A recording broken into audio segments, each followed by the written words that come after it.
Bon, Sophie, il y a un petit peu de monde ce soir, hein, je t'annonce. Hein. Oui, je vois ça. Hein, quand même, hein. Un bel amphi rempli. Merci d'être venu.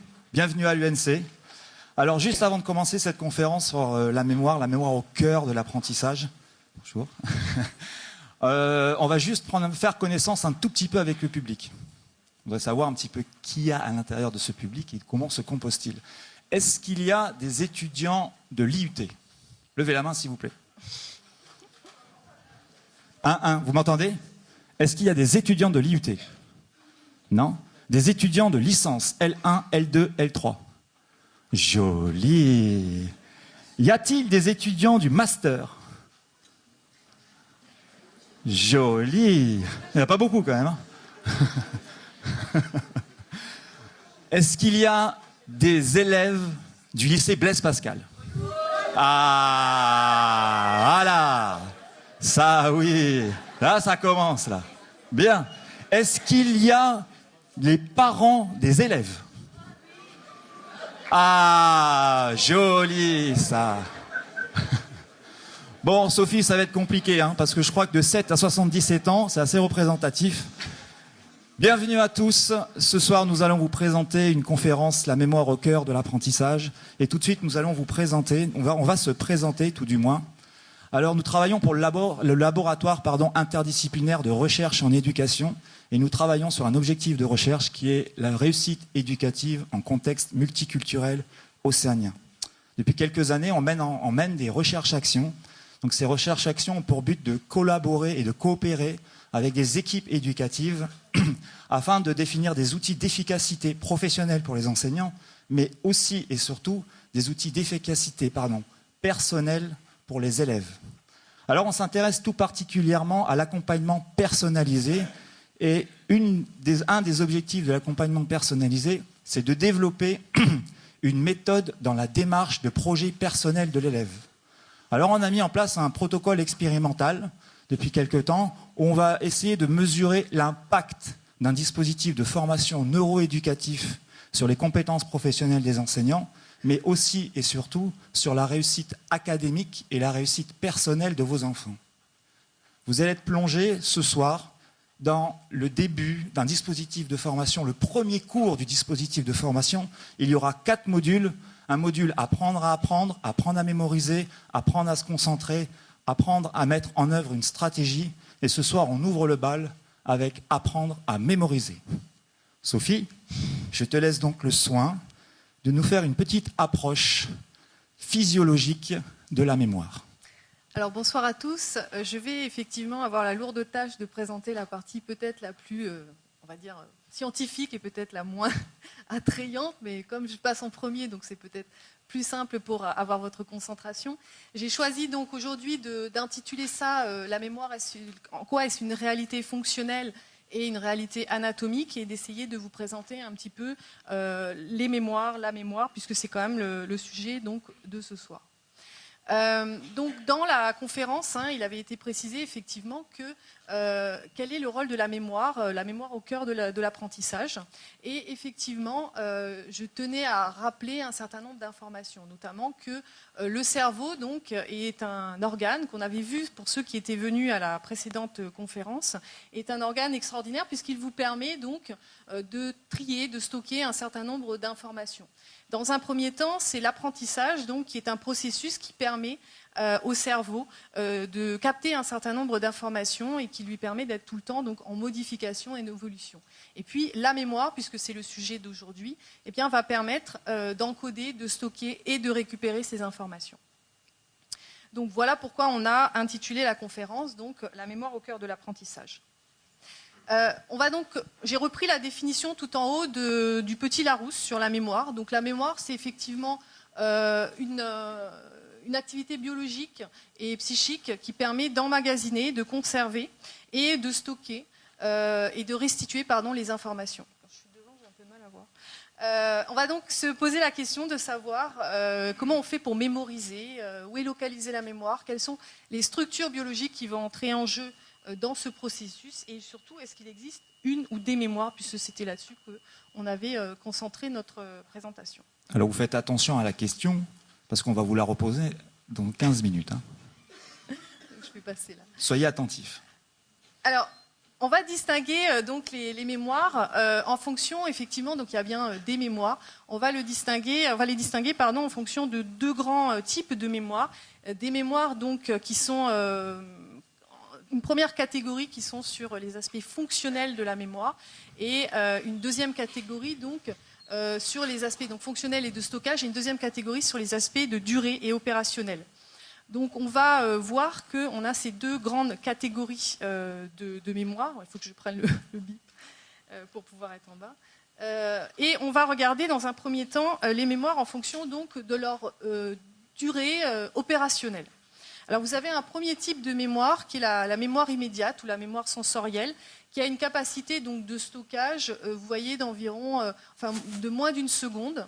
Et c'est votre mémoire qui vous permet de retenir les informations que vous avez dans votre environnement. C'est une mémoire qui est liée à la perception. Vous avez ensuite un autre type de mémoire, c'est la mémoire de travail, qui s'appelle aussi la mémoire à court terme.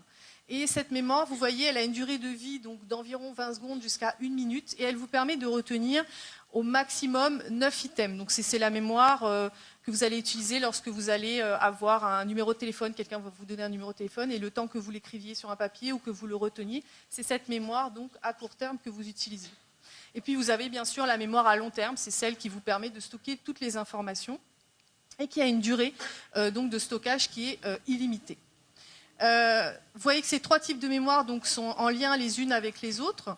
Et notamment, la mémoire immédiate peut aussi donner des informations directement à la mémoire à long terme.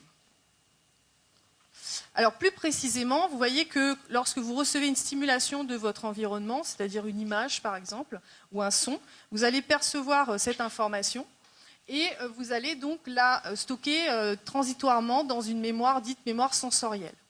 Vous avez une capacité à capter des informations dans votre environnement qui est extrêmement importante.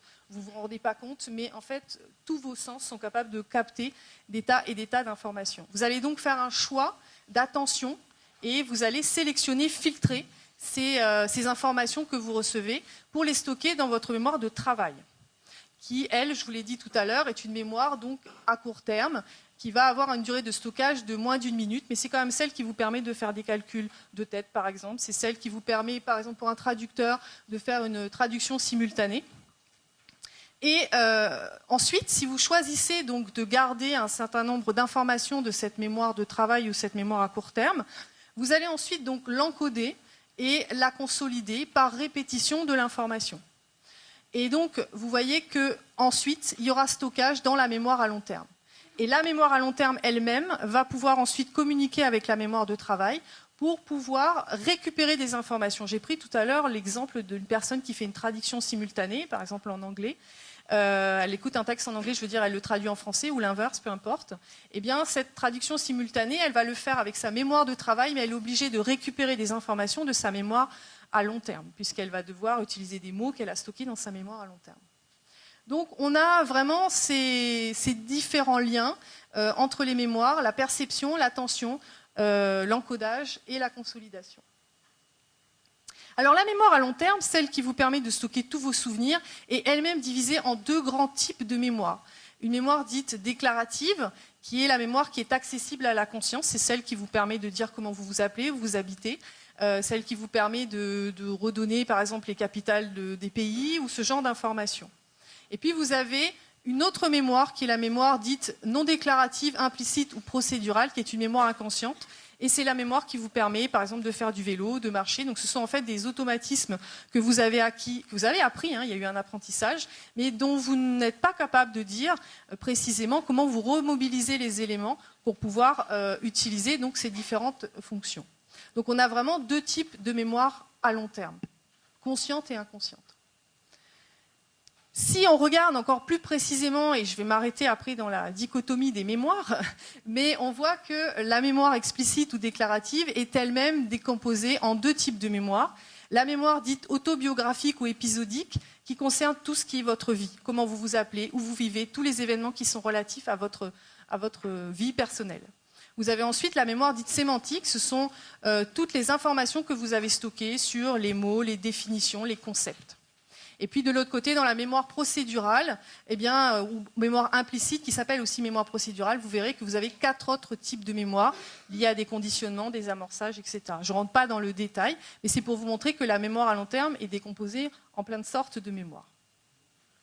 Donc, si on résume, on a bien une stimulation qui provient de notre environnement, qui va donc être stockée de manière immédiate dans la mémoire sensorielle, puis vous allez filtrer ces informations, les stocker dans votre mémoire de travail ou dans votre mémoire à court terme, et puis ensuite, eh bien, vous choisirez par encodage et consolidation de stocker ces informations. Donc si ce sont des informations de type procédural, vous les stockerez dans votre mémoire à long terme, dite inconsciente, et si ce sont des informations liées à votre vie ou à des nouveaux apprentissages, vous les stockerez dans la mémoire déclarative qui est accessible à la conscience. Donc là, on voit bien qu'on a différents types de mémoire. Cette fois-ci, on l'a décomposé au départ sur la durée opérationnelle de la mémoire.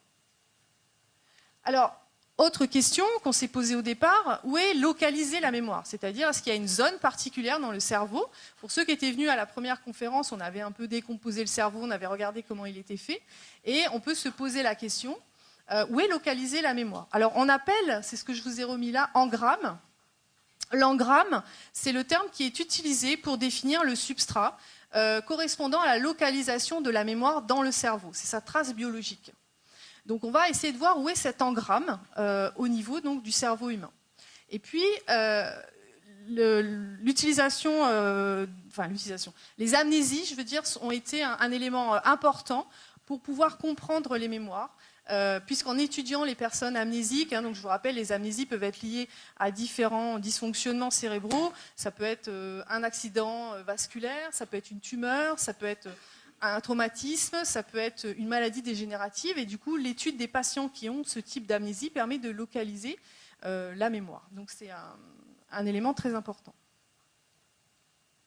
Alors je reviens sans rentrer dans les détails sur ce qu'on avait vu à la première conférence sur l'organisation du cerveau. On avait vu que le cerveau était composé de 3 parties. Donc c'est comme ça. Voilà. Il y a effectivement, la partie cortex qui correspond aux 2 hémisphères ici cérébraux que l'on retrouve là. Ensuite, nous avons le tronc cérébral et puis le cervelet, qui sont les 3 grandes parties, plus précisément de l'encéphale. Et on voit que cette partie cortex va avoir une décomposition en lobes. Donc ici, on voit le lobe frontal, par exemple, ou le lobe pariétal, et qui correspondent aux différentes régions géographiques, on pourrait dire, en fait, du cerveau. Donc le lobe frontal, il est au niveau du front. Et puis, les aires que j'ai précisées ici sont des sous-catégories des lobes et qui vont correspondre à une fonction particulière, par exemple l'aire visuelle, l'aire auditive, l'aire motrice. Donc on va voir s'il y a une relation entre ces différentes zones du cerveau. Alors on va regarder pour la mémoire à court terme.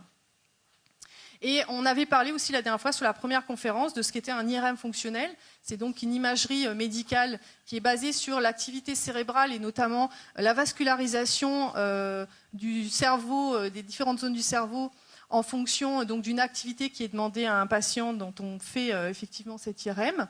Et on voit donc ici, on voit ici les 2 zones qui sont actives et qui correspondent à l'activation du cortex préfrontal lorsqu'on demande à un sujet de garder une image en tête. On voit aussi sur ce slide qu'effectivement il y a d'autres zones, notamment les aires de Broca et les aires de Wernicke, et puis aussi des zones ici occipitales du cerveau qui vont être en lien avec la mémoire à court terme. Donc on voit déjà que pour la mémoire à court terme, on a une localisation qui est quand même déjà dispatchée dans le cerveau. Il n'y a pas une zone. Si on regarde maintenant la mémoire à long terme, eh bien pour la mémoire déclarative, on a vu, donc vous savez, la mémoire déclarative, c'est celle qui est autobiographique, celle qui concerne les éléments de votre vie, et c'est la mémoire qui vous permet de stocker donc consciemment tout un tas d'informations.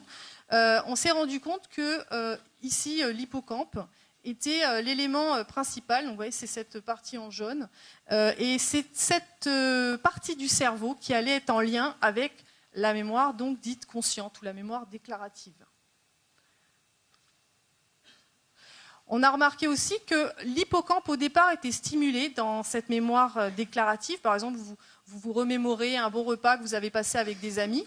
Et si vous vous remémorez plus souvent cette même situation, finalement, c'est plus l'hippocampe qui va être stimulé, mais ce sont le lobe frontal et le lobe temporal qui vont être en lien avec l'hippocampe. Et l'hippocampe ne sera plus nécessaire. Donc on voit qu'il y a des rôles particuliers des différentes zones du cerveau dans la mémoire déclarative. Alors, on dit aussi que les lobes frontaux et temporaux sont en lien aussi avec la mémoire déclarative de type sémantique, c'est-à-dire ce que vous retenez sur les noms et les concepts.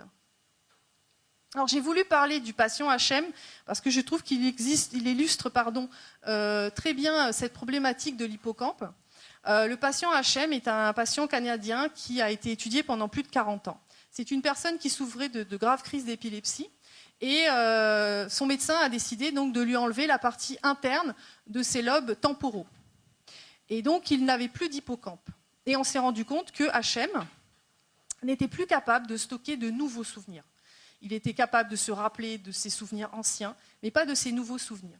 Et on a constaté, en étudiant d'autres patients, que les patients qui, à l'inverse, avaient toujours leur hippocampe, mais qui n'avaient plus une partie des lobes temporaux, avaient le problème inverse, on va dire, de HM, c'est-à-dire qu'ils étaient capables de stocker de nouveaux souvenirs, mais n'étaient pas capables de se remémorer d'anciens souvenirs.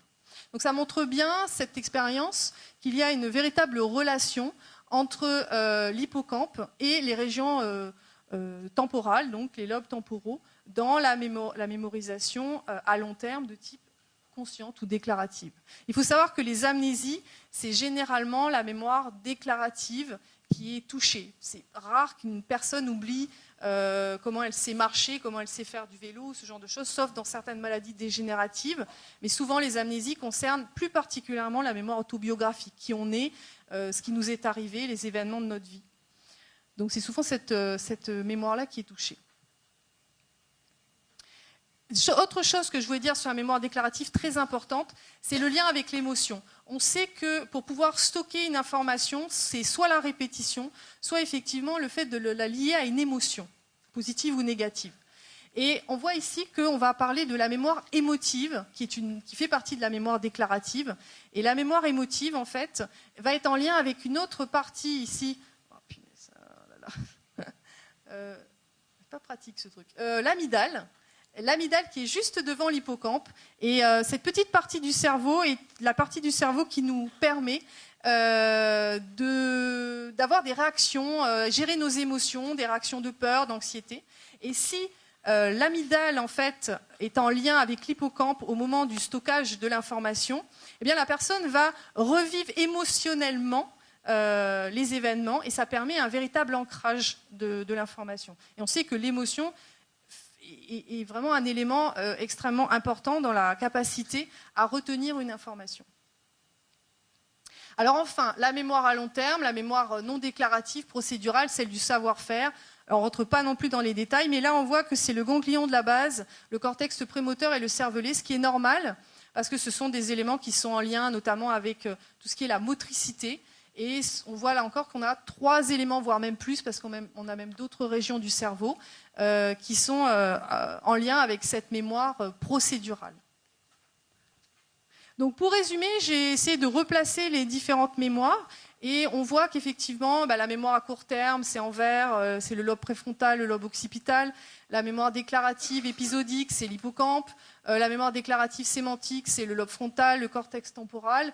Et la mémoire procédurale, donc le cervelet, ganglion de la base, cortex prémoteur. Tout ça pour dire que la mémoire, effectivement, est localisée dans différentes zones du cerveau et nécessite, c'est bien normal, l'activation de plusieurs zones du cerveau pour pouvoir être effective.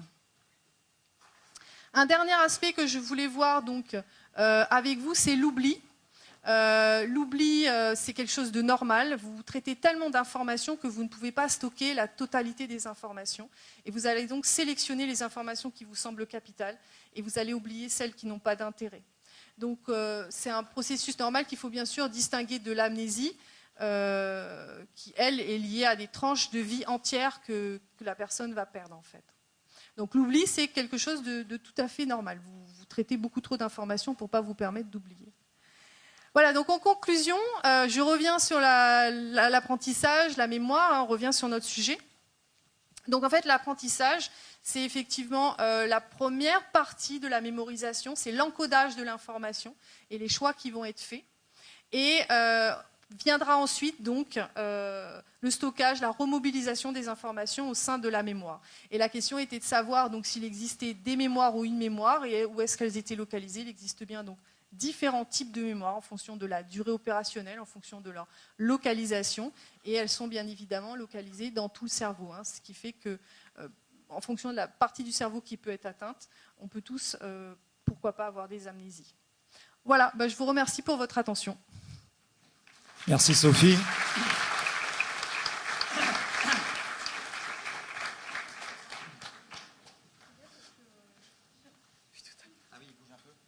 Alors vous allez prendre 1 ou 2 minutes pour relâcher votre attention sélective, hein, et vous allez en profiter pour discuter avec la personne qui est à votre gauche ou à votre droite, parce que je vais avoir besoin de binômes pour faire passer des tests dans la deuxième partie. Donc prenez le temps de dire bonjour à la personne de gauche ou de droite, tranquille. Relâchez un petit peu votre attention sélective, hein, parce que là, je vais poser des questions maintenant. L'idée, c'est de savoir quand même si vous avez retenu, hein, le cours. Il faut qu'on sache si vous êtes capable d'encoder ces informations, de garder ces informations et de pouvoir, à un moment donné, les restituer au cours d'une interrogation. Les internes, vous êtes prêts? Ouais. Surtout, comme je l'ai dit, c'était pas le plus rigolo en fait. Oui, non, ouais, ça c'est sûr. Hein, moi, il y a un moment donné, j'ai un peu décroché quand même. Hein. J'imagine. Je te connais. Là, j'ai reçu un petit message, là, à un moment donné, ça a zappé. Hein. Dès qu'on est passé à l'engramme, là, j'ai eu un petit peu de mal à... Le mot était trop compliqué. Oui, je crois, oui. Tu l'as pas stocké. Alors, pour pouvoir continuer et un petit peu explorer les mémoires, je vais vous expliquer, moi, maintenant, comment vous allez pouvoir jouer avec votre mémoire pour pouvoir traiter les informations que vous venez de recevoir avec Sophie. Alors, pour ça, il faut d'abord que je repasse par les représentations qu'ont les élèves sur leur mémoire, parce qu'il faut qu'on fasse un tout petit point, là. Parce que là, il y a 2-3 trucs qui ne vont pas trop. Alors, la première chose, pour pouvoir accéder à la carte cognitive de l'élève, soit on le trépane, mais le chef d'établissement nous a dit, si vous pouvez éviter de nous trépaner les gosses, très bien. Donc, on a utilisé une méthode un peu plus souple qu'on appelle le questionnaire. Et donc, on leur a posé une première question. Lorsque vous cherchez à mémoriser un cours, quelles sont les méthodes que vous utilisez? Alors, il y a 4 méthodes prioritaires pour un élève de seconde. Okay, ça, c'est le test qui a été réalisé l'année dernière avec un échantillon de 321 gamins, je crois. 321 élèves, pardon. Voilà, je m'expose là. 321 élèves, pardon. Donc, 4 méthodes. Pour 10% de ces élèves, ils annoncent fièrement que le soir, ils relisent leurs cours.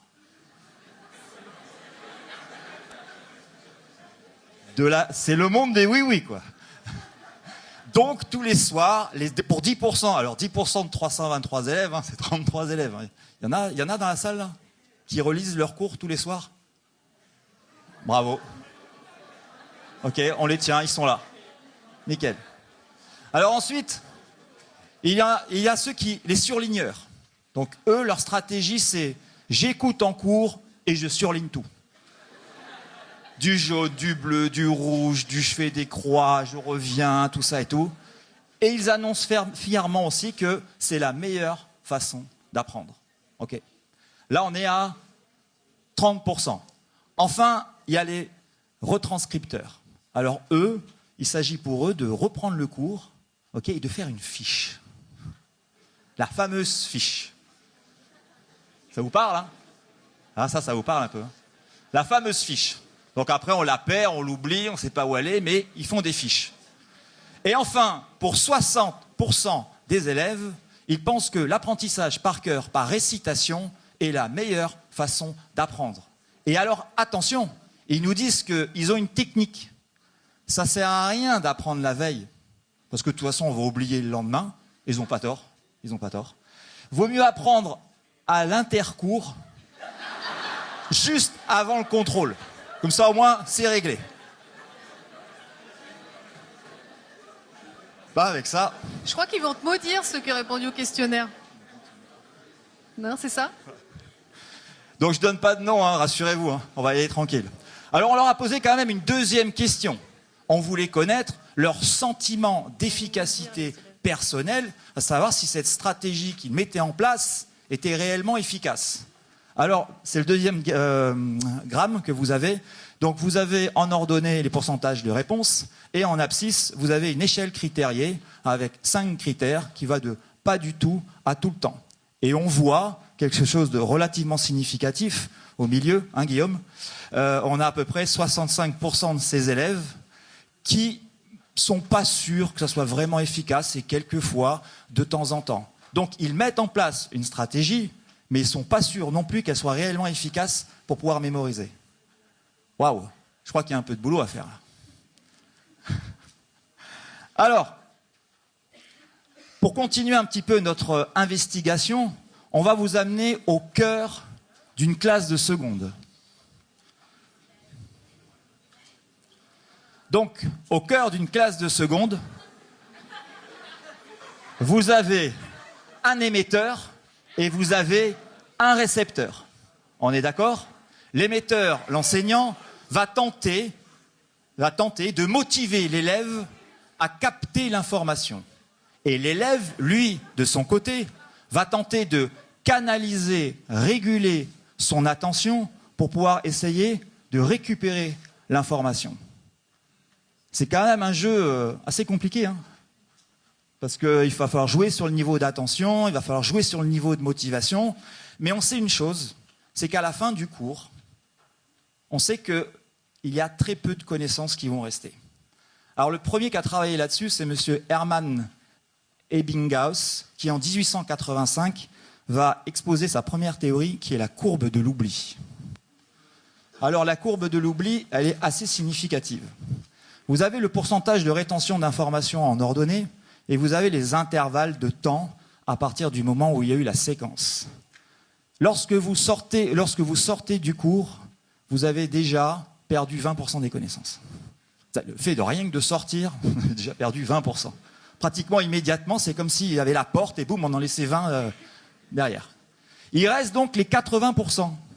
Et bien ces 80%, progressivement, dans le temps et relativement rapidement, vous allez perdre ces informations.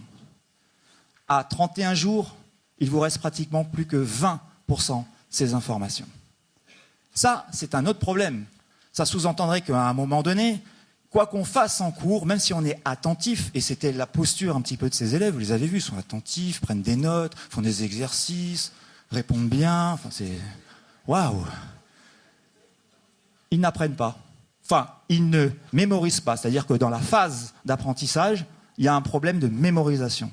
Alors on va explorer encore un petit peu les recherches scientifiques et on va passer aux travaux de Roediger et Karpik qui ont travaillé sur The Power of Testing Memory. Alors là, l'expérience, elle est très très simple.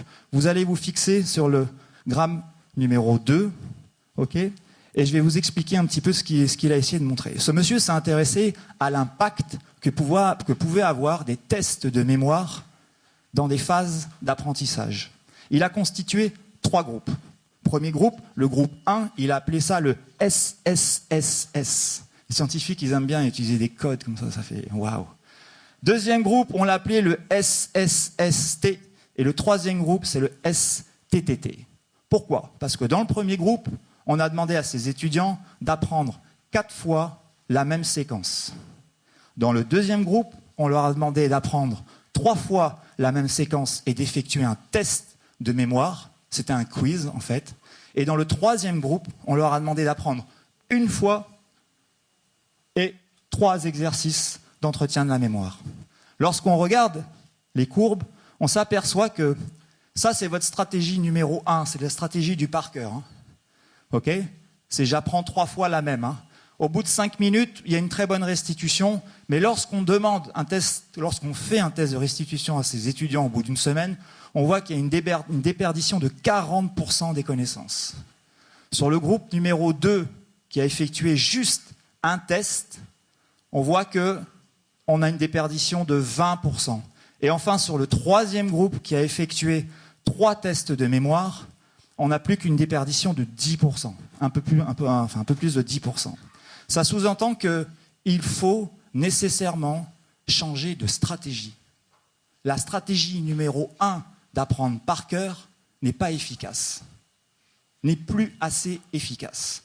Il va donc falloir, en même temps qu'on va apprendre des informations, traiter des informations, stocker ses connaissances, qu'on entraîne sa mémoire à pouvoir les restituer à un moment donné.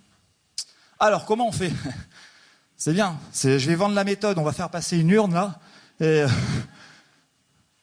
on va gagner des sous un peu, Philippe, non?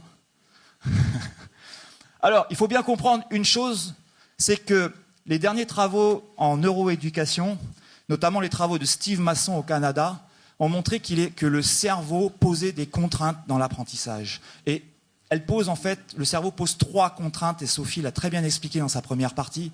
Le cerveau, lorsqu'il cherche à mémoriser, il y a 3 temps. Il y a un temps où il va coder l'information, un temps où il va stocker l'information et un temps où il va restituer l'information. Ça veut dire quoi? Ça veut dire que si à un moment donné, je comprends, j'ai accès aux représentations sur la connaissance de mon cerveau, si je sais comment il fonctionne, alors je vais pouvoir me permettre d'agir, de l'entraîner, c'est-à-dire d'expérimenter, d'auto-évaluer et de valider ma stratégie pour pouvoir choisir d'une stratégie ou d'une autre. Je suis acteur. C'est moi qui décide comment je vais apprendre. C'est un espèce de petit dialogue que vous allez commencer à instaurer avec votre cerveau, en fait. Alors, on ne va pas partir dans des délires. Hein. Je vois bien l'élève qui rentre à la maison, fait « Attends, papa, je vais discuter d'abord avec mon cerveau, tranquille. » Petite demi-heure, et après, je vais m'y mettre sérieusement. Hein. Non, c'est continuellement, hein, d'accord? Alors, encoder, ça veut dire quoi? Je reprends je suis en train de consolider les informations de Sophie. Première répétition pour être sûr que tout le monde a bien compris. Encoder, c'est sélectionner et se représenter une information qui arrive. C'est-à-dire qu'on a décidé que cette information était prioritaire, que j'avais besoin de la traiter et que je vais donc la transformer en connaissance.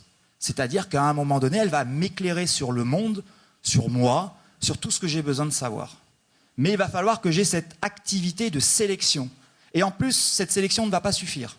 Il va en plus falloir que je place des indices pour récupérer l'information. Et on va le voir. Ensuite, deuxième étape, il va falloir que je stocke l'information. Stocker, ça veut dire quoi? C'est l'organiser, la structurer pour qu'elle puisse passer en mémoire à long terme et qu'elle soit disponible à tout moment dans les périodes de restitution. Enfin, troisième temps, la restitution. Il y a un moment donné, lorsque j'ai un stimulus, on pose une question, par exemple, existe-t-il une mémoire ou des mémoires? Il va bien falloir que je restitue cette information, on est d'accord? Donc, vous allez utiliser un processus de rappel, un processus de reconnaissance ou du réapprentissage, et on va le voir. C'est bon, vous avez compris? On y va? Alors, encoder. Je reviens sur la base. Encoder, c'est donc rendre une information qui n'a aucun sens pour le cerveau, c'est une espèce de truc qui arrive dans le cerveau, et lui dire, ok, ça c'est une syllabe, ça a un son, et ça a un sens. Graphème, phonème, accès à la connaissance du sens de la syllabe. On va donc coder l'information. Lorsque vous lisez, vous codez et vous encodez l'information. En fait. Alors, en fait, ce qui se passe, c'est que vous arrivez dans une mémoire de travail, c'est un espèce comme un grand amphi, comme ça, un énorme amphi, où des millions et des millions d'informations arrivent, et vous allez avoir 5 composantes qui vont vous aider à traiter l'information. La première des composantes et la plus importante, c'est l'administrateur central. On l'appelle le néocortex. Lui, il a un pouvoir d'action énorme. Il est capable de canaliser l'information, il est capable de trier l'information, il est capable de planifier l'information, il est capable de décider quelle information je vais prendre. À l'heure actuelle, il y en a certains qui sont en train de m'écouter, qui prennent l'information, il y en a d'autres qui sont en train de regarder le partenaire à côté. Non mais je vous vois là-haut. Donc vous voyez, ce néocortex, il est vraiment très très fort. C'est l'administrateur. Et l'administrateur, lui, lorsque l'information va arriver, il va demander dans un premier temps à la boucle phonologique de pouvoir mettre un son, on va dire, et de pouvoir réactiver l'information par un processus d'auto-répétition. Donc ça veut dire, par exemple, si je vous donne le numéro de téléphone de Sophie, là. Ah ouais, ça peut être intéressant, j'ai plein de questions à lui poser. Il y a des trucs que j'ai pas très bien compris. Donc je vous donne le numéro de Sophie. Vous allez donc le répéter 3, 4, 5 fois, okay, pour le maintenir le plus longtemps possible dans la mémoire. Mais ça suffit pas. Ensuite, il va falloir faire entrer une deuxième composante. On appelle ça le calepin visio-spatial. Il va falloir associer l'image de Sophie avec sa robe, petite chaussure, okay, son attitude. Et en plus, il va falloir faire rentrer l'espace dans lequel elle a évolué. Et enfin, une émotion, positive ou pas. Est-ce que vous prenez du plaisir à être là ce soir? Ou alors, au contraire, on s'ennuie. Là, vous venez de coder pratiquement l'information. Mais ça ne suffit pas. Il faut encore que le relais épisodique puisse associer ces informations, d'accord, et présenter cette information en mémoire à long terme. Et là, on va avoir une espèce de sas entre la mémoire à long terme et la mémoire à court terme qui va échanger les informations et qui va les stocker, ces informations, en mémoire à long terme. Donc, dans cette mémoire de travail, on a 4 composantes sur lesquelles on peut agir, 5 composantes sur lesquelles on peut agir. Donc, je vais vous montrer concrètement comment on peut agir dessus. Alors, encoder, on est bien d'accord, hein, c'est prendre une information qui n'a pas de sens et de la transformer d'une certaine façon en quelque chose de significatif. Alors, on va faire un test. Vous êtes prêts? Bon, attention, hein, concentrez. Hein. On écoute la consigne. Ça, c'est pour les parents, ils n'ont plus l'habitude. On écoute bien la consigne. Eux, ils comprennent, hein, ne vous inquiétez pas. Alors, je vais vous présenter une suite de lettres. Okay, il y a 25 lettres dans mon tableau. Je vais vous donner 15 secondes, et pas une de plus, pour essayer d'apprendre le maximum de lettres. Ensuite, je vous demanderai de ne pas regarder le tableau. Un Corto, tu triches pas, t'es gentil. Et de reproduire l'information, de restituer, pardon, l'information à son partenaire de droite ou de gauche, et de me dire combien d'informations vous êtes capable de mémoriser. Est-ce que vous avez compris la consigne? C'est bon? 15 secondes. Vous êtes prêts? Alors, on ne prend pas de notes, hein? Non, mais on ne sait jamais, parce que je vois les parents qui disent « Attends, on sort les calepins, on va faire des photos. » Non. On se détend. Vous êtes prêts? C'est parti.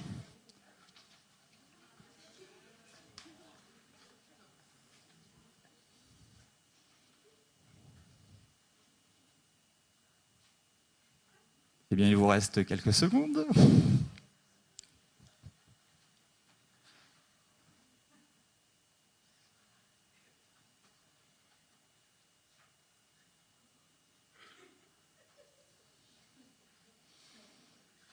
Ok. Ah.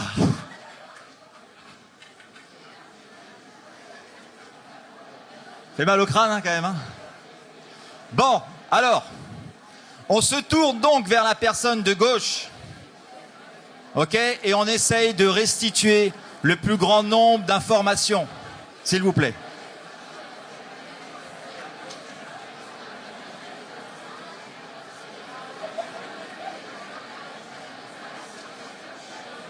Tu peux le faire, le R-A-S, rassembler, organiser. Bon, attendez, c'est le bazar, on se croirait en salle de cours, là. Hop. Alors, on en est où, là, concrètement? Est-ce que vous êtes capable de restituer plus de 5 mots? Levez la main. Plus de 5 mots. Pas mal. 5 lettres. 5 lettres, autant pour moi. La consigne n'était pas claire. 5 lettres. Est-ce que vous avez réussi à restituer 7 lettres? Ah non, mais là, on a des champions, là. 9 lettres. 10.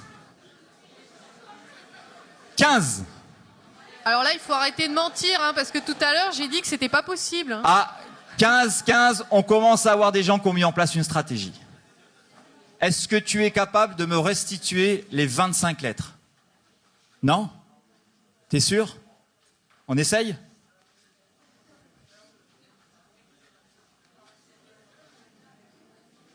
Faut aller vérifier quand même. Faut toujours vérifier quand on fait une expérimentation. C'est ce qu'on m'a dit.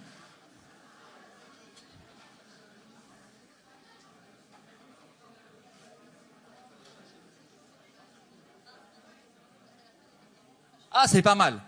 Ok, elle a trouvé. Donc les lettres. Bravo.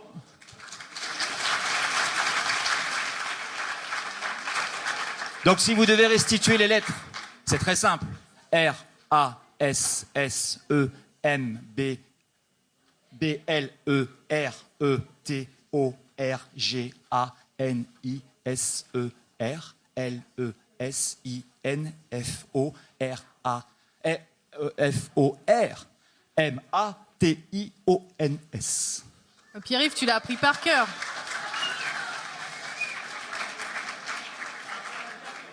Tu l'as appris par cœur à l'intercours. La magie, hein. Alors, quelle est la stratégie que j'ai utilisée? Qu'est-ce que j'ai utilisé comme stratégie?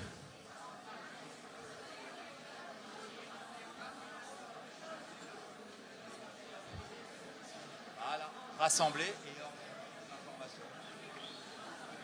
Donc, il s'agissait de coder l'information avec rassembler et organiser les informations. Alors, ça, ce sont des petites... Ce soir, il y en a qui vont rentrer à la maison ou faire des feintes à tout le monde.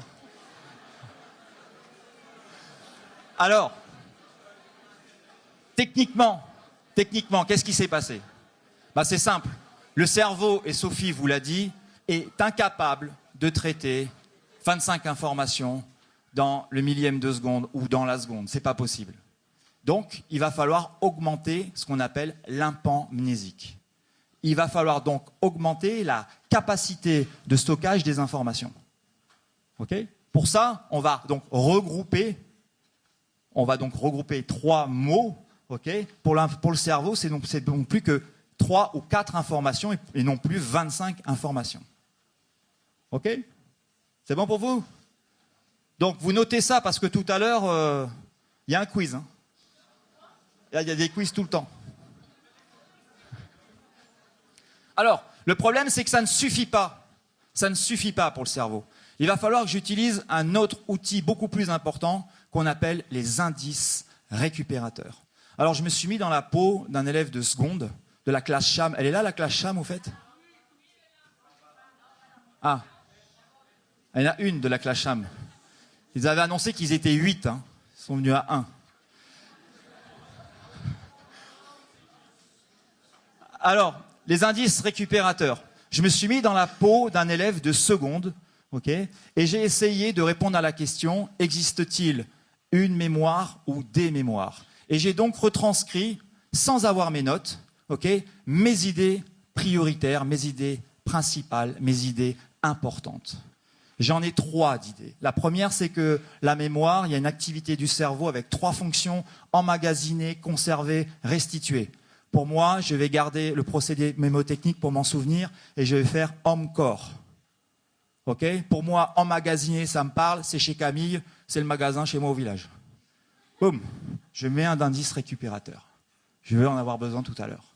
Deuxième information, Sophie m'a dit qu'il y avait 2 entrées possibles, celle au travers de la durée et celle au travers du stockage, pour différencier s'il existait plusieurs mémoires. Donc je vais utiliser ce filtre, durée, stockage, et là, il y a des mémoires multiples, le MS, MCT, MLT. Mémoire sensorielle, mémoire à court terme, mémoire à long terme. Je vois 3 M, pour moi c'est une entrée, 3 sorties d'informations. Je vais le coder comme ça. Enfin, troisième information, la mémoire est soit procédurale, soit déclarative. La procédurale, le savoir-faire, mais pas l'hippocampe. Alors là, c'est là que j'ai un peu décroché, donc il manque un peu des informations, mais je vais les retrouver tout à l'heure, j'espère. Enfin, vous allez m'aider surtout. Et la déclarative, alors là, c'est sur les connaissances, et il y a un rôle important de l'hippocampe et de l'amygdale. Et là, j'ai codé tout de suite parce que je vais m'en servir. Hippamig, pour moi, c'est la fête du cerf. Donc on a fait du cerf, du poussin, de la crevette, de l'hippocampe et de l'amygdale. Là, je suis sur un principe d'accord, d'indices récupérateurs très forts pour pouvoir me souvenir de cette information, non pas dans une restitution à la sortie de l'amphi, mais je vais essayer de pouvoir la restituer sur plusieurs jours, ou dans un mois, voire dans 6 mois. Enfin, je vais utiliser un plan de rappel. Alors un plan de rappel, c'est quoi? Simonide de Céos, vous connaissez tous? C'était un DJ en fait. C'était un énorme DJ à l'époque de la Grèce antique. Il organisait des soirées où il refaisait des poèmes. Okay, et un soir, alors qu'il quittait un des palais princiers, le toit du palais s'effondre. Et pour aider à l'identification des corps, il réalisa une énorme carte mentale. Il replaça tous les convives autour du banquet, ce qui permit bien évidemment que les familles des disparus retrouvent leurs défunts. On parle d'un plan de rappel. Alors le plan de rappel, pour moi, il est simple. Je prends la route, je monte à Boulou-Paris. Pour moi, le péage, c'est les mémoires sensorielles. Tontouta, mémoire à court terme. Le village, mémoire à long terme. Le magasin, emmagasiner, stocker, restituer. Et quand je passe le long de l'hippodrome, je fais attention au rôle et aux fonctions de l'amygdale et de l'hippocampe. Là, je suis sûr que celle-là, elle est codée. Je vais pouvoir la récupérer. Mais ça ne suffit pas. Déjà, cette première partie va me permettre un maintien assez important de cette information en mémoire de travail, mais il faut en plus que j'accentue la trace mnésique pour être sûr que dans les mémoires à long terme, je puisse réactiver cette information quand je vais en avoir besoin. Alors on va refaire un test. Vous êtes prêts? Vous écoutez la consigne. Il s'agit de mots. Je vais vous donner une liste de mots et vous allez donc avoir 15 secondes pour les apprendre. Vous êtes prêts?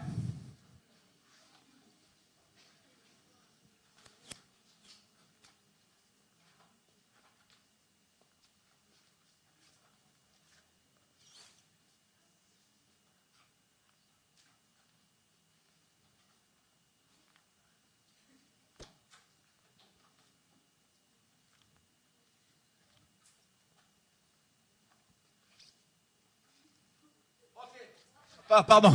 Ok.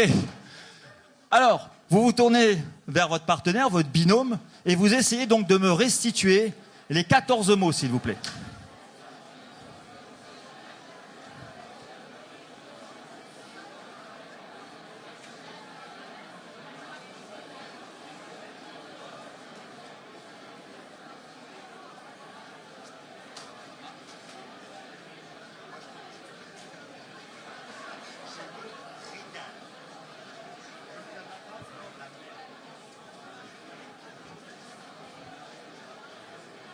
Ok, c'est bon?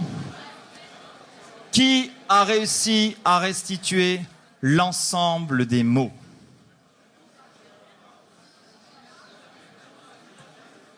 Qui a restitué 80% des mots? Allez, 10 mots. Ah bah c'est pas mal, il y en a qui écoutent quand même. Ok, comment vous y êtes pris? Vous avez classé l'information. Ouais. Ok. Vous avez utilisé cette stratégie?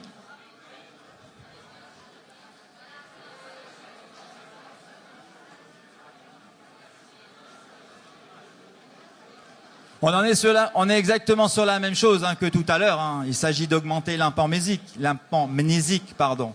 Donc l'idée, c'est continuer, classer, organiser, trier cette information. Ok? Alors, je rappelle, l'enjeu maintenant, pour moi, c'est que j'ai quelques informations qui me permettent de répondre à la question: existe-t-il une mémoire ou des mémoires?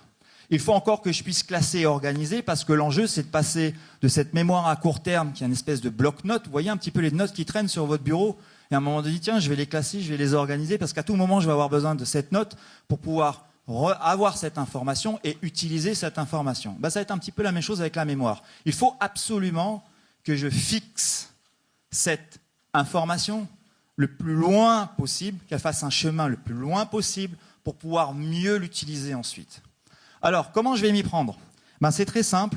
Je vais utiliser une carte heuristique, ce qu'on appelle un mind mapping ou une carte concept d'idée. Alors l'idée est la suivante. Pour réaliser une carte heuristique, je vais tracer un plan d'ensemble de ce que j'ai appris ou retenu sur le sujet. Alors je dis, je travaille sans document, je n'entraîne que ma mémoire pour l'instant. Je n'ai pas utilisé mes notes, elles viendront après en complément s'il me manque des informations. Mais il faut impérativement travailler sans notes au départ. Il faut se servir de sa mémoire, il faut entraîner sa mémoire, on est bien d'accord. Donc voilà la restitution en quelques minutes que j'ai faite avec les quelques informations que j'ai pu glaner sur la conférence de Soufi. Au centre, vous avez les deux hémisphères, hémisphère gauche et hémisphère droit, les différents types de mémoire. Je reprends mes informations, emmagasinées, conservées, restituées, puis j'ai vu qu'elle utilisait d'autres mots qui étaient similaires. Elle utilisait encoder pour emmagasiner, stocker pour conserver, récupérer pour restituer. Alors je les ai mis en lien pour pas faire d'erreur, hein, pour éviter ce qu'on appelle, pour inhiber les heuristiques de réponse. Mais je ne vais pas m'attarder là-dessus. Ensuite, ce qui m'intéresse, c'est l'information. Donc cette information, elle va rentrer dans un cône, dans une espèce d'énorme entonnoir. Le premier filtre, c'est la mémoire sensorielle. Okay, et ensuite, progressivement, en fonction de l'unité de stockage et l'unité de temps, on a 3 mémoires qui arrivent. La mémoire sensorielle, la mémoire à court terme et la MLT, mémoire à long terme. Tout de suite, je repère que ma première mémoire, c'est la mémoire sensorielle au niveau de la perception, et que ma mémoire de travail, un des concepts, c'est celui de l'attention sélective. Ensuite, dans les MLT, mémoire à long terme, je distingue 2 autres mémoires, la mémoire procédurale avec les connaissances sur l'action, la mémoire déclarative avec les mots, les idées et les concepts, que j'appelle mémoire sémantique, et enfin la mémoire épisodique en lien avec les événements et mon discours autobiographique. En gros, et pour faire simple, si je dois répondre à la question, existe-t-il différentes mémoires? Oui, c'est pas mais les, bien évidemment.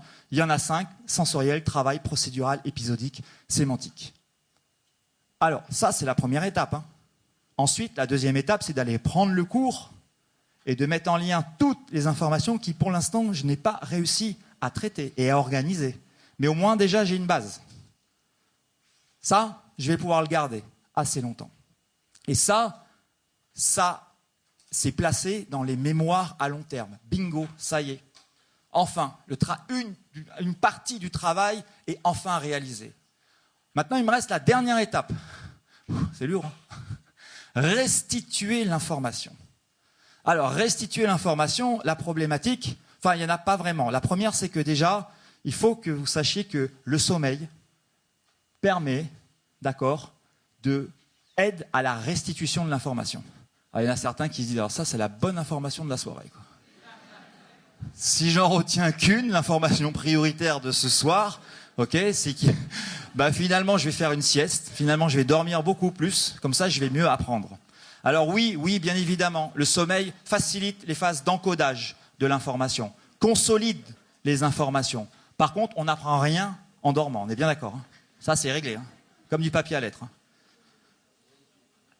Donc, si je vous mets une interrogation surprise, vous savez, vous les connaissez, les interrogations surprises? Elles sont terribles, celles-là. Hein, ça fait mal. Hein. T'es pas prévenu, boum, interrogation. Dans l'interrogation surprise, vous avez trois phénomènes qui vont se passer. Ou dans l'interrogation classique, hein. Soit vous avez l'information disponible, et dans ce cas-là, processus de rappel. Boum. Ah, je sais, j'applique. Si, par contre, vous n'avez pas vraiment l'information, vous allez avoir une conduite de reconnaissance. À la question, existe-t-il une mémoire ou des mémoires, vous allez vous dire, oh, mais ça, j'ai déjà vu ça. Ça me rappelle quelque chose. Ouais, je vois bien, c'était dans un amphi, là, c'était assez sympa, il y avait du monde. Alors maintenant, là, par rapport aux informations, là, c'est un peu plus compliqué. Donc, processus de reconnaissance, il va falloir que j'aille récupérer mes informations, utiliser mes cartes, etc. et tout, pour me remémorer l'information nécessaire. Enfin, si le stimulus ne marche pas et que à la question posée, il ne se passe rien, ça peut arriver, hein. Dans ce cas-là, on appelle ça le processus de réapprentissage, et vous allez donc être obligé de réapprendre tout ce qu'on a vu aujourd'hui. Ça, c'est la mauvaise nouvelle. Donc, pour garder une image assez forte, vous allez imaginer qu'un système de réseau de reconnaissance de l'information, c'est comme un sentier dans la forêt. plus vous allez passer, plus vous allez entretenir, plus vous allez faire circuler ces informations, plus le sentier va être tracé. À partir du moment où vous n'entraînez plus, vous ne vous entraînez plus sur ce sentier, okay, la brousse va revenir. Okay, ça veut dire qu'il va falloir reconstruire un autre réseau de reconnaissance de l'information. Vous imaginez la perte de temps? Alors on a un moyen pour ça. On a un moyen radical. Restituer, c'est réactiver. Ça, c'est le mot d'ordre. C'est le slogan. Restituer, ça veut dire quoi? Ça veut dire qu'à un moment donné, pour qu'on retrouve un niveau de rétention de l'information proche de ce qu'on a appris, il va falloir mettre en place des phases d'activation de la mémoire. Ça veut dire que ces phases d'activation, on les a repérées, elles sont à 1 jour, 1 semaine et 1 mois. La courbe rouge sans réactivation, c'est la courbe de l'oubli. C'est-à-dire que vous ne réactivez pas vos connaissances ou votre cours, vous perdez l'ensemble des informations. Si à la fin du cours, avec l'enseignant, je dis bien avec l'enseignant, il y a déjà un rappel des fondamentaux, un rappel des concepts, un rappel des idées prioritaires, alors là, il y a première réactivation. Si le soir, vous utilisez la carte et vous relisez juste 5 minutes la carte, la courbe va commencer à s'inverser. Et vous allez donc garder beaucoup plus d'informations en mémoire. Et en plus, s'il y a 1 semaine, vous réactivez encore, ces informations vont encore rester plus longtemps en mémoire. Et enfin, à 1 mois, vous pouvez avoir jusqu'à 6 mois de rétention. Donc maintenant, on se replace en stratégie de bac. Vous voyez le truc à la fin de l'année, là? C'est sympa. Hein? Ouais, vous voyez bien? Ça sous-entend que lorsque vous apprenez un cours, si vous n'entraînez pas votre mémoire, si vous ne réactivez pas vos cours régulièrement, alors ce qui vous attend à la fin, c'est ça, une conduite de réapprentissage. C'est-à-dire que là, il va falloir réapprendre les informations. Donc ça va être x2. Aucun intérêt. Donc si je reprends un petit peu le fil de mon discours, pour mémoriser, vous avez 3 temps. La phase d'encodage de l'information où il faut aider le cerveau à reconnaître les informations prioritaires. Ensuite, il faut aider à classer et organiser les informations pour le cerveau, avec le cerveau. Et enfin, pour restituer, il va falloir réactiver. Si vous retenez ça, okay, alors vous commencez à changer vos représentations sur la connaissance de votre cerveau et sur la façon dont il mémorise. Voilà, merci. Si vous avez des questions, n'hésitez pas.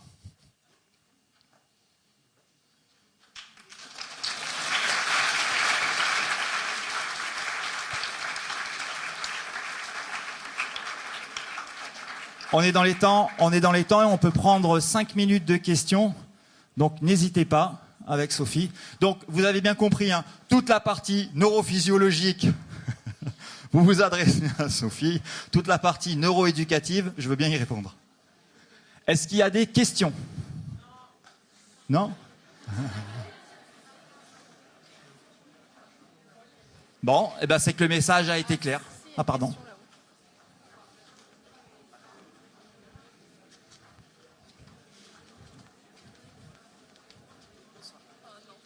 Moi, je voulais juste savoir, maintenant que vous savez tout ça, est-ce que les professeurs le savent et est-ce qu'ils l'appliquent? Mais bien sûr. Ça, c'est une question pour toi, ça. Mais bien sûr. Donc je reviens un peu sur le premier slide de présentation. Nous sommes dans un dispositif expérimental avec les enseignants. Nous collaborons avec les enseignants, nous collaborons avec les élèves. Nous formons à l'heure actuelle les enseignants, okay, à ce genre de technique. Et on est en train d'essayer d'expérimenter pour voir si véritablement nos dispositifs de formation sont efficaces. C'est-à-dire, est-ce qu'il y a des outils sur le terrain qui vont permettre d'être mis en place dans les contenus d'enseignement et surtout dans le cadre de l'AP, okay, et surtout mesurer les suivis de cohorte de vos élèves, de vos enfants, pardon. Okay. Donc voilà, si je t'en ai répondu à la question, oui, bien sûr qu'on essaye de le faire. Une des remarques qui était faite par Delphine à juste titre, ce sont des recherches qui sont relativement récentes, donc il y a un certain temps pour les intégrer après au niveau des enseignements dans les classes.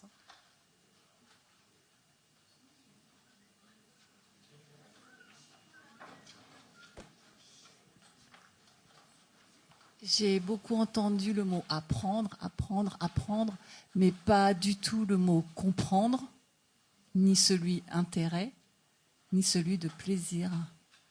Alors c'est ce que j'ai dit tout à l'heure, hein. S'il y a un lien avec l'émotion, donc le plaisir c'est en lien avec une émotion. Et oui, si on a plaisir à écouter un cours, si voilà, on a plaisir à un intérêt sur un sujet, on va le retenir voilà. plus facilement. Et le sens, s'il y a une compréhension, on retient aussi beaucoup mieux. Donc il y a la répétition, il y a l'émotion, et il y a donner du sens à ce que l'on apprend. Ce sont les éléments qui permettent d'ancrer. Apprendre c'est pas mal, comprendre c'est mieux. Oui, c'est sûr. C'est vrai, c'est vrai.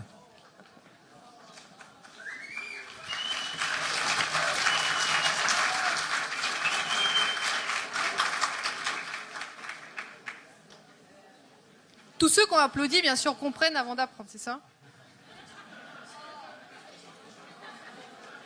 Question. Oui, bonsoir. Est-ce que, en fin de compte, le mind mapping ne remplit pas ce rôle de compréhension?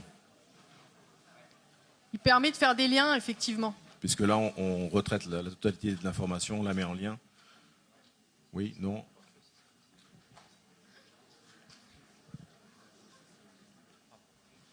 Toujours par rapport au mind mapping, depuis le temps que Tony Buzan a sorti cette technique, beaucoup l'utilisent quasiment au quotidien. Est-ce que vous avez déjà essayé de pratiquer dans des cours, plutôt que de faire tout un texte et de refaire un mind mapping, pourquoi pas l'enseigner directement en mind mapping? Alors là, vous avez pas mal d'étudiants du master qui utilisent ces techniques sur des prises de notes de cours assez compliquées. Même ceux de licence. Même ceux de licence les utilisent. On commence à les intégrer dans les contextes d'enseignement dans l'AP. On apprend aux élèves à les utiliser. Mais attention, c'est pas de la magie non plus. On est bien d'accord.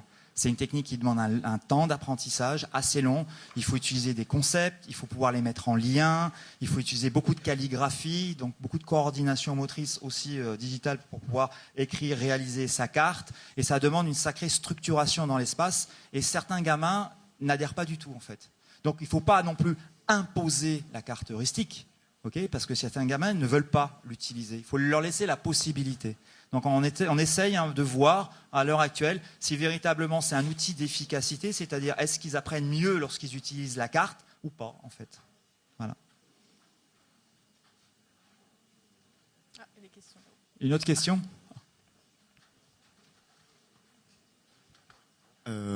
Est-ce que c'est nécessaire d'avoir 8 heures ou 9 heures de cours par jour si on retient pas grand-chose?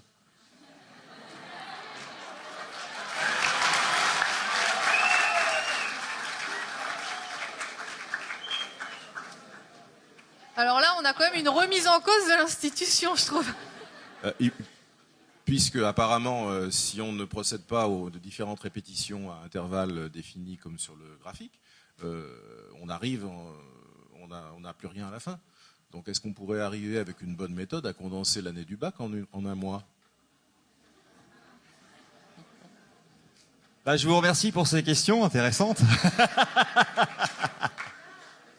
Difficile de répondre. La seule chose que je peux vous dire, c'est qu'à l'heure actuelle, notre stratégie, c'est pas de penser les réformes ou d'adapter les nouvelles réformes. C'est surtout de réformer la pensée éducative. Et c'est pour ça qu'on vous fait venir avec vos enfants, parce qu'on pense aussi que vous avez un rôle important en termes de coéducation. L'idée, c'est aussi d'accompagner votre élève ou votre enfant dans une démarche méthodologique et de pouvoir discuter avec lui à un moment donné des stratégies qu'il met en place et de pouvoir l'accompagner, même si je ne suis pas un grand spécialiste de la matrice disciplinaire, même si j'y comprends rien en maths, c'est pas grave. Ok, qu'est-ce que tu as retenu? Comment? Donc l'idée, voilà, c'est surtout ça. À l'heure actuelle, on est plus... Alors les 8-9 heures, je dirais oui, non, ça dépend. Si tu as 8 heures ou 9 heures de cours qui déchirent, moi je suis là, je suis prêt. Tu vois, ça va vraiment dépendre de ta motivation et de l'intérêt que tu portes à la matière et au support de ton cours d'enseignement. Finalement, on a énormément de questions.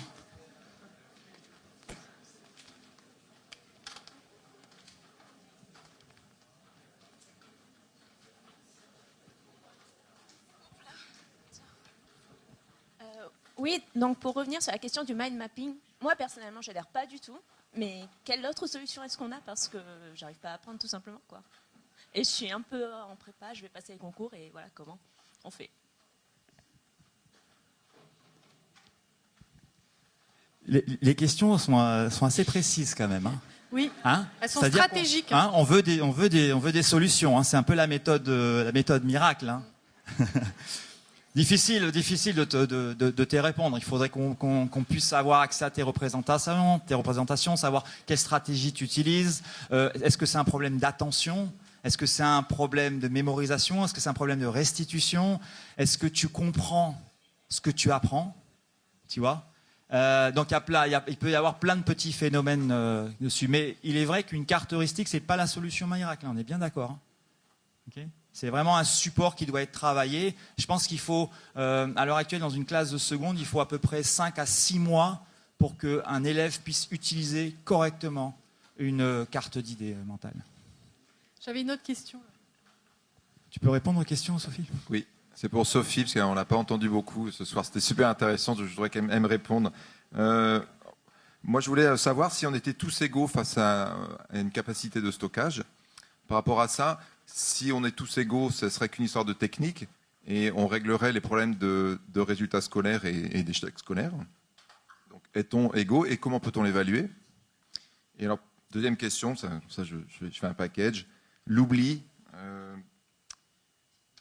On a le sentiment au collège, venant du collège, qu'on apprend en 6e, on oublie beaucoup en 3e. On fait une espèce d'accumulation de connaissances. Et par là, est-ce que la mémoire enregistre en tassant? Et à un moment donné, il n'y a plus assez de mémoire, donc on est obligé d'en laisser et pour réapprendre. Et moi, j'ai l'impression que c'est ce qui se passe, que souvent, les élèves, des choses simples appris en CP ne sont plus capables de les restituer en 3e. Donc, comment ça fonctionne? Et je vais m'arrêter là, parce que sinon, je pourrais... Mais oui, Vincent, c'est bien déjà. Voilà, Deux belles questions. Hein. Simplement, est-on égaux face à la capacité de mémorisation et comment peut-on l'évaluer? Alors bien évidemment, on est égaux. Non, on n'est malheureusement pas égaux. Il y a deux aspects dans ce qui est évoqué. Il y a effectivement le fait que, en fonction des personnes, on va avoir des gens qui vont avoir une capacité de mémorisation qui est plus importante que d'autres. Et puis il y a un deuxième aspect, c'est l'entraînement. C'est-à-dire que les personnes qui vont avoir l'habitude de s'entraîner à retenir un type d'information, je pense par exemple aux personnes qui font du théâtre, elles vont avoir l'habitude d'apprendre des textes, alors qu'une personne qui n'en fait pas aura plus de difficultés. Donc le fait d'entraîner votre mémoire dans une catégorie d'action, eh bien vous allez renforcer. C'est les chemins qui ont été précisés tout à l'heure. Donc c'est pas tant, une personne qui aurait plus de mémoire qu'une autre, même si on peut imaginer que de manière innée, il y a forcément des personnalités qui vont mieux retenir que d'autres, mais c'est surtout l'entraînement qui aura été fait sur cette mémoire. Alors du coup, on en revient à la notion d'oubli qui a été évoquée aussi. Non, c'est pas un récipient dans lequel on va entasser et puis la couche la plus profonde, elle est oubliée. C'est simplement une sélection des informations. Effectivement, l'oubli, c'est ce que j'ai dit tout à l'heure, vous ne pouvez pas retenir un certain nombre d'informations trop importantes et surtout, si vous n'en avez pas utilité, votre cerveau ne garde pas des informations qui sont inutiles. Donc il va effectivement trier pour être plus efficace dans les nouvelles acquisitions. Donc après, c'est de voir pour un élève, faut être clair, de la 6e jusqu'à la 3e, puisque c'était ce qui était évoqué, eh bien l'élève se dit quel est l'intérêt pour moi de retenir telle ou telle information et ne va pas la retenir. Un adulte qui aurait les mêmes contenus pourrait se dire moi je trouve ça super de savoir mes cours d'histoire et de les retenir. Donc après, il y a aussi les choix qui vont être faits, mais il faut quand même retenir qu'on est obligé d'avoir de l'oubli. On ne peut pas fonctionner autrement que comme ça. C'est normal. Pour les phases d'assimilation, accommodation, et on voit ça après.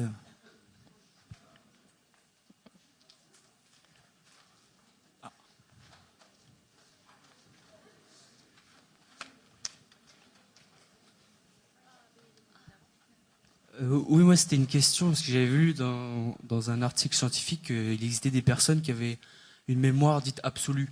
Donc je m'explique, en fait il y avait une personne qui était dans un hélicoptère, elle avait survolé la ville de New York, 1 ou 2 heures, et après elle avait restitué, elle avait dessiné exactement, pour trait sur un tableau, toute la ville qu'elle avait vue, en l'espace de 2 heures.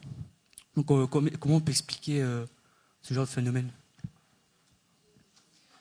C'est ce que j'ai dit tout à l'heure, on a, comme dans tout domaine, il y a des gens qui vont avoir des compétences plus développé dans un domaine qu'un autre. Il y a des personnes qui ont des capacités vraiment sensorielles très développées, qui vont avoir cette capacité à avoir des chemins au niveau du stockage de l'information qui sont très performants de manière innée, tout comme il y a des personnes qui vont être vont plus facilement, je ne sais pas, faire une activité physique parce qu'elles ont une aptitude déjà à la base.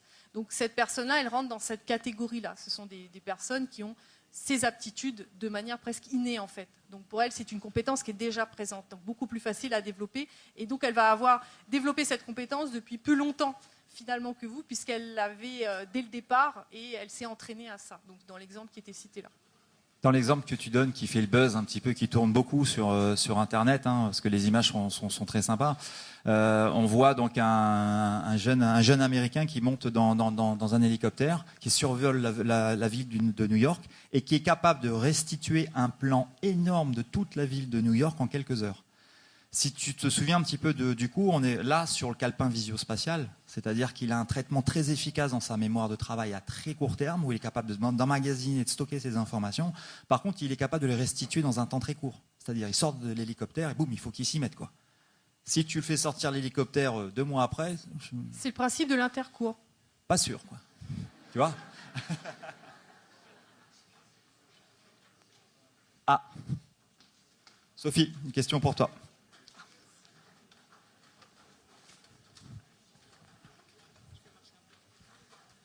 Oui, alors moi en tant que maman, je me bats souvent sur 2 points.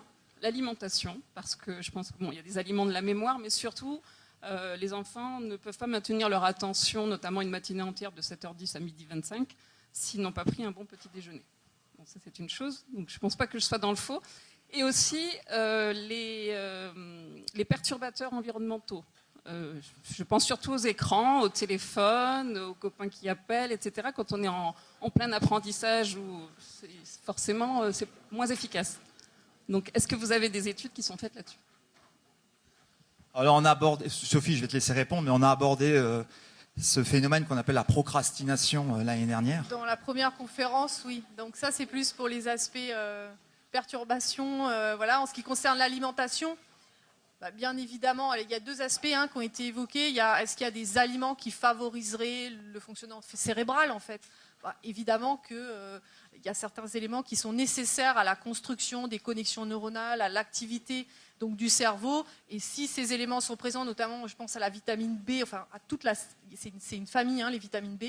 Ce sont par exemple des éléments qui sont très importants dans la construction des tissus au niveau du système nerveux.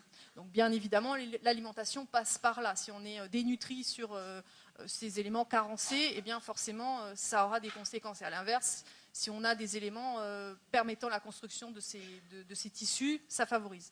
L'autre aspect, c'est, vous avez évoqué le fait de manger un petit déjeuner, la durée, on a parlé de 8 à 9 heures tout à l'heure.